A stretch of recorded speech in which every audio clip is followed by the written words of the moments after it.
Ya, kita beralih ke fakta selanjutnya. Faktanya cuaca buruk dan hujan deras diprediksi masih akan terjadi hingga di pekan depan. Good people tentunya masih harus ditingkatkan kewaspadaan. Dan pembunuhan satu keluarga, ini dia berita selanjutnya Good people, dengan jenazah korbannya dimasukkan dan dicor di dalam safety tank, direkonstruksikan. Sempat merenung bahkan mencium kening korban, pelaku akui telah merencanakan pembantaian sejak lama.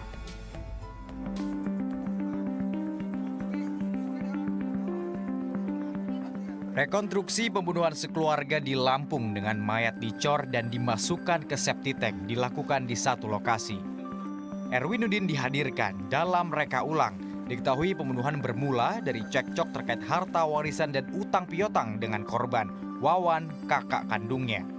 Tersangka kemudian mengambil sebilah kapak dan menghabisi korban Wawan. Atas kejadian tersebut, korban Zainuddin dan Siti Romlah terbangun.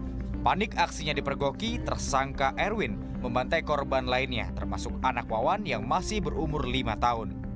Setelah dipastikan semua tewas, tersangka kemudian duduk dan menghisap rokok sebelum memasukkan jasad keluarganya ke septic tank.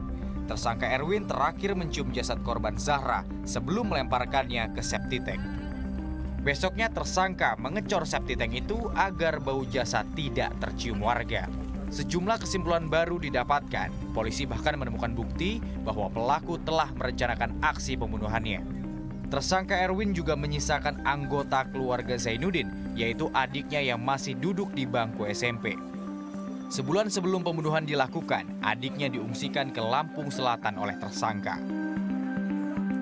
Jadi hari ini kita melakukan evakuasi terhadap korban-korban yang dilakukan pembunuhan oleh si pelaku. Sudah ditemukan satu di Kebun Singkong, 4 lagi di septic tank. Dari Subdit Jatan Ras Polda, dari Polres, Inafis Polres, dan Polda. Jadi ke depan langkahnya apa Dan dengan tulang-tulang ini Dan? Untuk besok mungkin di Rumah Sakit Bayangkara dilakukan otopsi. Nah setelah itu kita koordinasi dengan kejaksaan, berkasnya segera di tahap 1. Terkuaknya kasus pembunuhan sekeluarga ini setelah warga sekitar merasa kehilangan korban Zainuddin selama setahun terakhir. Si Erwin ini timbul kecurigaan saya, kenapa saya harus melapor? Karena kok Erwin ini menjualkan hak punya Wanda. Punya Wanda, tanah punya Wanda, punya bapaknya dijual. Nah, terus semakin mendalam saya. Nah, jadi semakin mendalam bahwa saya ini curiga kepada beliau mulai bulan Juli sampai di bulan September, Oktober, pas tanggal 4 Oktober saya panggil si Wahyu.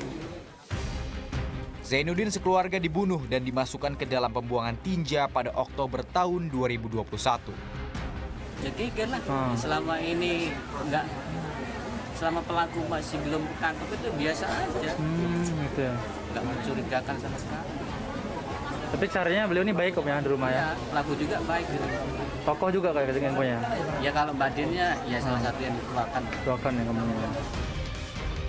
Diketahui motif pelaku tega membunuh keluarganya dilatar belakangi harta warisan. Pelaku ditangkap di Kampung Karangraja, Kecamatan Merbau, Mataram, Kabupaten Lampung Selatan, Rabu pekan lalu. Destiansyah melaporkan untuk NET.